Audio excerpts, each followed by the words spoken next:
يلا السلام عليكم شباب، تحياتنا لكم. اليوم 15/5. حكي عدل ركز لي على التاريخ.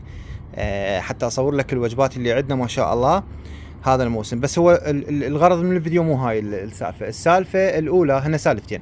السالفة الاولى التغذية مال الافراخ كل موسم. يعني ما شاء الله هو هسه التكاثر حلو، يعني هواي من المربين. يعني شو اقول لك، 50 من المربين قبل كانوا التركيز مالتهم اغلب المربين انه يجيب له البلبل اليف ويخليه على كتفه ويوكله من حلقه، وهاي السوالف والافلام الهنديه كلها.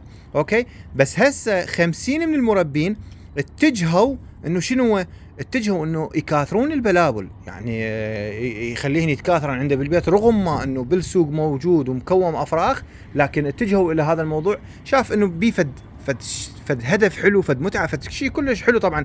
ويعرف هذا الشيء انه بس اللي مكاثرهن يعرف المتعه قد حلوه بالموضوع هذا، انه من انت تكاثرهن عندك بالبيت، سواء اذا كان عادي او مهجن. طبعا احنا شلون نقول لك، هسه المربين مراحل قاعد يمرون. بالبدايه يكاثر عادي، وبعدين يتجه للمهجن، وبعد المهجن يبدي يدور طيور اجنبيه، يحاول يحصل من عندهن اصناف فالشي، يعني نوادر يطلع من عندهن. احنا مثل ما هسه ما تشوفون، احنا هاي هسه شنو، هاي نثيه كشميريه فايتر، شوفوها، هاي فايتر، وهذا عراقي عادي. هذا عراقي عادي فحل، وهاي نثيه فايتر.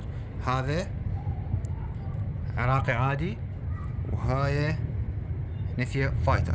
وهذاك القفص خل اشوف لكم اياه، هذاك بالعكس، هذاك نثيه عراقيه مشجره، طبعا هاي جواها ابيض، وفحل فايتر. الفحل هنا قاعد، شوفوا بهاي السله، زين هي مو سله، يعني فد مكان مضمام يضم بيه يروح ينام. والنثيه هاي العش مالتها ما شاء الله طاوع. نحاول ناخذ لكم فد زاويه.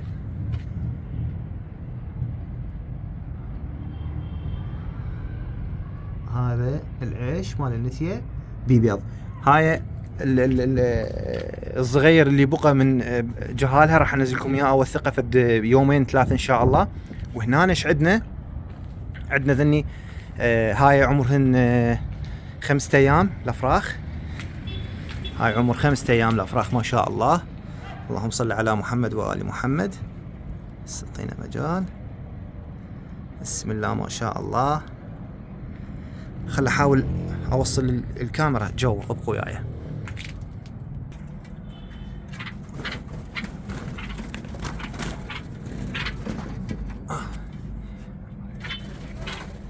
ما اعرف اذا التصوير كان واضح لو لا. هو من هنا نقدر احنا ناخذهن نشوفهن. هاي شوفون ما شاء الله، اللهم صل على محمد وآل محمد. هاي 3 عمر 4 أو 5 ايام. زين هنا عمر 9 ايام اليوم راح نسحبهن. هنا 2 وهنا 1 عمر 9 ايام. ذني بيضا سوا. هاي بيضة بيضتين، وحده ملقحه وحده ما ملقحه، او ما اعرف يجوز مخنوق، لان البيضه اللي هسه بالعش ثقيله، معناتها الامايه ما قدرت تطلعها من العش باوع. خلينا نفوت الجهاز منه لحظه.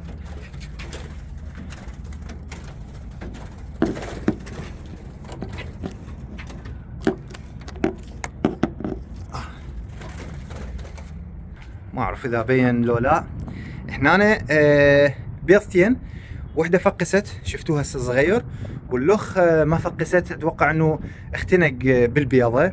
زين وهنا 3 بيضات او 4 كانن. واحد فقس عن نص وشو مرنه، معناتها شنو؟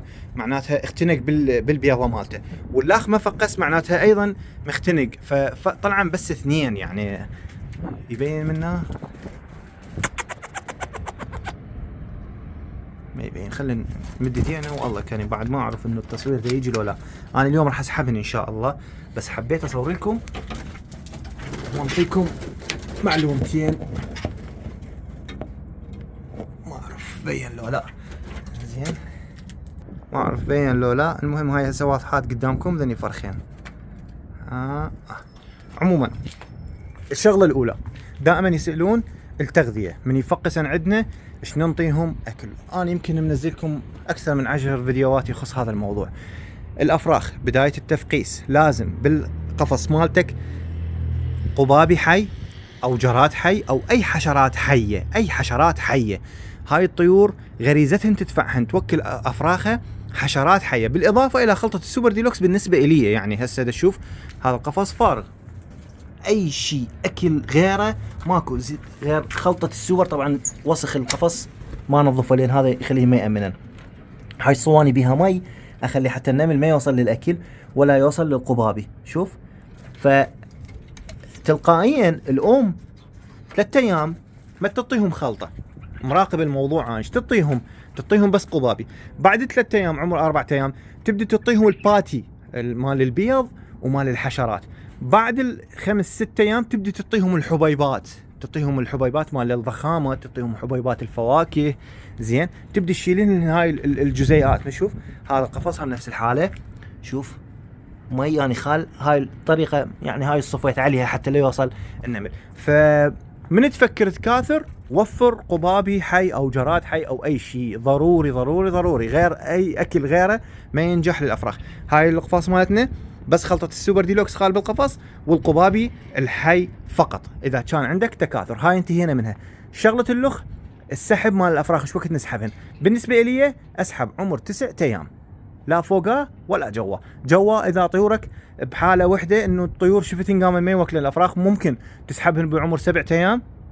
6 ايام ينجح عندك لانه فتح عينه. 7 ايام 8 ايام عادي ماكو اي مشكله. بس العمر المثالي تسحب بيه عمر 9 ايام. هسه ذول راح اسحبهم اني عمر 9 ايام، اوكي الامور مالتهم. بعد ما ينسحب من الخانه او من جو الامايات تبدي التغذيه مالته فقط سريلاك الحشرات.